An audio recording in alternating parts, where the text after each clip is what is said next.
Welcome to Relatively Conscious. My name is Antonius Brown. And I'm Urban Bryant. And so this is our first main episode. Wow. Yeah. It's official. Okay. So real quick, we want to do a little recap of what happened the past week and talk about how America has seen the events of the past week. I think that's important for what happens as we go forward and go into policy, right? So we want to talk about like LA and New York. The weekend of the 29th to 31st, there was a protest in the morning and then some looting at night. Very, very little, really. It did happen. Right. And then there was an overcorrection by the police department that led to clashes between protesters and police officers, peaceful protesters and police officers that got very violent. Right. So Tuesday we had police officers in New York City trying to wipe out Plaza, holding the line type deal. Yeah. In LA we had the same issue. We had the police chief said the blood of George Floyd was on the hands of the protesters and looters. We didn't have people mourning the death of this man, George Floyd. We had people capitalizing. His death is on their hands, as much as it is those officers. So if you want to talk about the last week, what do you think is the main thing we pull out of it?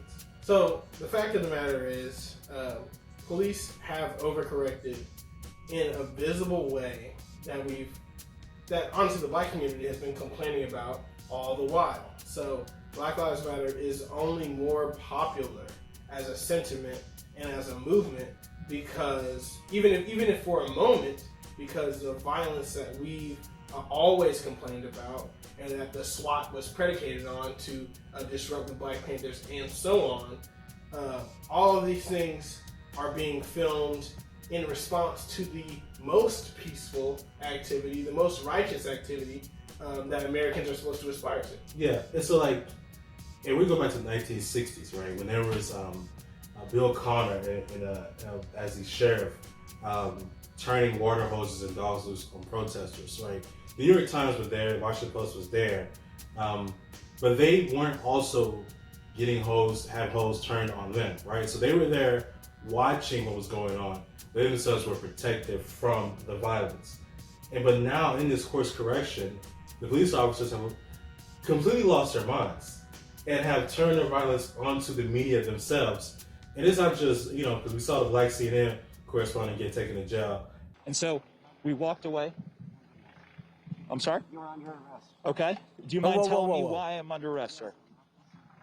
Why am I under arrest, sir? It's not even just that. There's a white correspondent getting hit with batons. Right, and so it's a genuine blind rage, and we're seeing justification for movements like defunding or abolishing the police because the police are showing all of the faults and all of the cracks between blue line of silence between having a single authority that has so much responsibility, so little compensation, or so much responsibility and so little accountability. All of these things are really coming to a head and exploding, erupting when police are actually have their credo put to the test, that they're to serve and protect all of their people, all of their citizens, regardless of how they behave. And when they directly oppose the police, we're seeing that is fundamentally untrue. Yeah, and I think Buffalo really, to me, is like a real microcosm to explain it. Because when there was a person who was harmed, their main concern was holding the line. He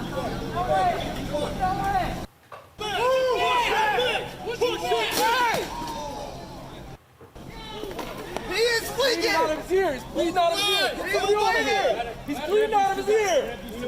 Get him medic! And when police, and if you watch the video, 2 police officers try to go and help the guy.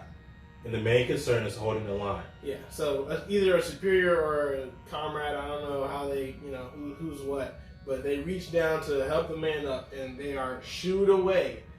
And it's not different at all from George Floyd. So this man just survived. He just, by the grace of God, did not die. But police officers are more concerned with maintaining the line, so to speak, or authority, or the illusion thereof, as opposed to a humble service that is written into the law.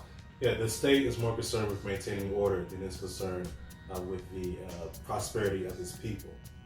So we should talk about how the average American viewer is experiencing the events of the past week, Yes. right? So we do a disclaimer off top, right? So real quick, when we talk about protests and talk about riots, I think too often times riots get prioritized over protests, and they become the main story of what happened. And it's not the protest, it's not the outrage, it's not the events, it's not the murder and torture of George Floyd on camera that gets talked about.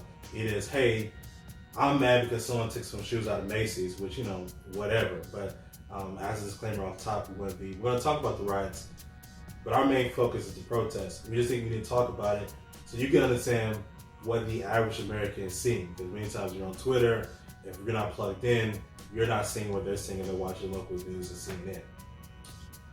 Let me tell you, kill your masters, eat the rich, you have nothing to lose but your chains, target, burn it to the ground.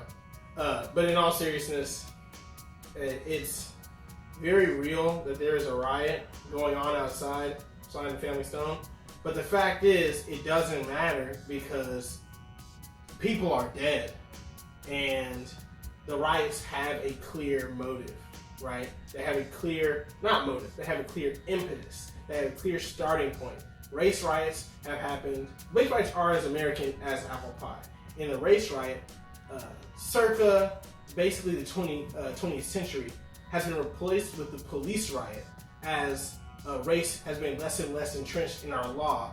And police have enacted class on black people mostly.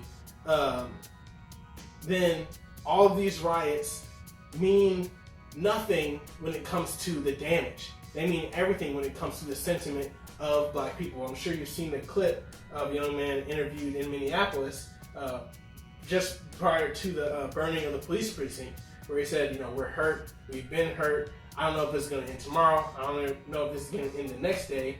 And that's the perfect explanation. Every riot that you can think of in my lifetime or my parents' lifetime has been a result of police violence.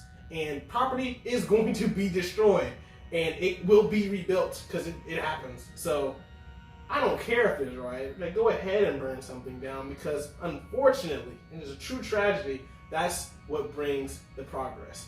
Burning stuff down allows some kind of change in consciousness to rise from the ashes. So let's talk about the media narrative of this, right? So if I watch beginning news from Twitter, right, I see the police acting up left and right. I see police with protests. But if I watch CNN or if I watch local news, that is not what I'm seeing. I saw the fire at the Minneapolis Police Department, and all I saw were riots, and I didn't get the peaceful protests. No one told me about that, because that's not what regular news media cares about. Right. So we know if it bleeds, it leads. And that is, in one way, fear-mongering, in one way, just capitalism. I have to do what's going to sell the paper, get your eyes on the news. But here we seek to organize and analyze in this segment. So to organize the events, we've already done a recap, but to organize our view of the events, we have to see how the paper differs from Twitter, differs from CNN, differs from Fox News, right? And so if you're looking at simply the nightly news, right, 10 o'clock, once a day, you will see burning upon burning. Now, this past recent week, the riots have decreased dramatically. Mm-hmm. But on the 29th to the 31st, the initial nights, the initial days of protesting across the country, every city was showing you pure chaos. And you saw black and brown bodies predominantly, black and brown people. Don't want to dehumanize. If you go to Twitter, on the other hand, the contrast is that, of course, you see the white people, Antifa or whoever, and maybe genuine rioters, burning things down, looting, etc. And there's argument about respectability politics, but I would link back to my opening statement that all of that is evanescent. It is all gone with the wind, because the core issue underneath all the economic unrest, the fact that nobody has a job because of coronavirus, so we want to loot, we want to destroy things. All of these things stem from the same place. So there's no need to say, oh, that's just those guys. It's unnecessary to justify these actions. These are historically precedent, and of course, our country was founded on not necessarily rioting, but definitely looting. And I think it's really important because as we move forward and protest becomes policy, right? We need to understand that politicians may see the events of the past week as a consequence of the moment, not evidence of political sentiment, right? So they may think that the riots were just because, or the riots and the protests were just because when people were home, COVID-19, they were cooped up, right?